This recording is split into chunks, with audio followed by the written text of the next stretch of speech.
আমরা প্রায়ই সবাই কিন্তু এই ধরনের পরিস্থিতিতে পড়ি, তাই না? যখন নতুন কারোর সাথে কথা বলতে গিয়ে একটু কেমন যেন দ্বিধা লাগে, জড়তা কাজ করে। আজকের এই আলোচনায় আমরা দেখব কিভাবে খুব সহজে এই জড়তাটা কাটিয়ে যে কোনো মানুষের সাথে কথা বলা শুরু করা যায়। আচ্ছা, এমনটা কি হয় যে কারোর সাথে কথা বলতে খুব ইচ্ছে করছে, কিন্তু ভেতর থেকে মন বলছে কি বলবো বা শুরুটা করব কিভাবে? এই যে একটা দ্বিধার অনুভূতি, এটা কিন্তু আমাদের অনেকের কাছেই খুব পরিচিত। যদি কারোর এমনটা মনে হয়, তাহলে প্রথমেই বলি এটা কিন্তু অস্বাভাবিক কিছু না, বরং এটা খুবই সাধারণ একটা ব্যাপার। আসলে দুনিয়ার কোটি কোটি মানুষ ঠিক একই রকম দ্বিধায় ভোগেন। তাই সবার আগে এই অনুভূতিটাকে মেনে নিতে হবে। এটা খুবই স্বাভাবিক। কথা শুরু করার আসল প্রস্তুতিটা কিন্তু বাইরে না, এটা নিতে হয় আমাদের মনের ভেতরে। চলুন দেখে নেওয়া যাক মানসিকভাবে নিজেকে কিভাবে প্রস্তুত করা যেতে পারে। ব্যাপারটা এমন না যে কথা খুঁজে পাওয়া যায় না। আসল যে বাধাটা আমাদের থামিয়ে দেয় সেটা হলো প্রত্যাখ্যান বা রিজেকশনের ভয়। আমাদের মনের মধ্যে ঘুরতে থাকে, যদি ওপাশ থেকে কোনো উত্তর না আসে, বা যদি আমি বোকার মতো কিছু বলে ফেলি। এই ভয়টাই হলো আসল সমস্যা।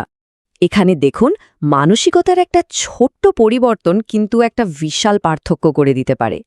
যখন ভয় কাজ করে, তখন আমাদের মাথায় আসে, কি হবে যদি অপরজন আমাকে পাত্তাই না দেয়? কিন্তু এই ভয়ের বদলে যদি মনে একটু কৌতূহল জাগানো যায়, তখন প্রশ্নটা কিন্তু পাল্টে যায়। তখন মনে হবে, বাহ, এই মানুষটার গল্পটা কি হতে পারে, বা ওর কাছ থেকে নতুন কি জানা যেতে পারে। এটাই হলো মূল মন্ত্র। যখনই মনে ভয় আসবে, একটু থেমে গিয়ে কৌতূহলী হয়ে উঠতে হবে। সামনের মানুষটাকে একটা ইন্টারেস্টিং বইয়ের মতো ভাবা যেতে পারে, যার পাতাগুলো ওল্টানোর দারুণ একটা সুযোগ আমাদের সামনে এসেছে। বেশ, মানসিক প্রস্তুতির ব্যাপারটা তো বোঝা গেল। এবার আসুন কিছু কার্যকরী কৌশলের কথা জেনে নিই, যেগুলো বাস্তবে কাজে লাগানো যাবে। কথা শুরু করার জন্য কোনো জটিল ফর্মুলার দরকার নেই। একদম সহজ, মাত্র 3টে ধাপের একটা পদ্ধতি আছে যা যে কোনো পরিস্থিতিতে ব্যবহার করা যায়। পদ্ধতিটা কি? 1. পর্যবেক্ষণ করুন। মানে চারপাশটায় একটু দেখুন। সেই ব্যক্তি বা পরিবেশের মধ্যে এমন কিছু খুঁজুন যা নিয়ে কথা বলা যায়। 2. একটা কমন বিষয় খুঁজুন। ধরুন দুজনেই হয়তো একই ক্যাফেতে বসে আছেন বা একই লাইনে অপেক্ষা করছেন।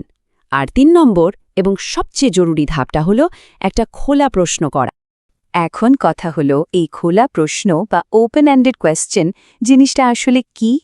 সোজা কথায় এটা এমন একটা প্রশ্ন যার উত্তর শুধু হ্যাঁ বা না দিয়ে দেওয়া যায় না।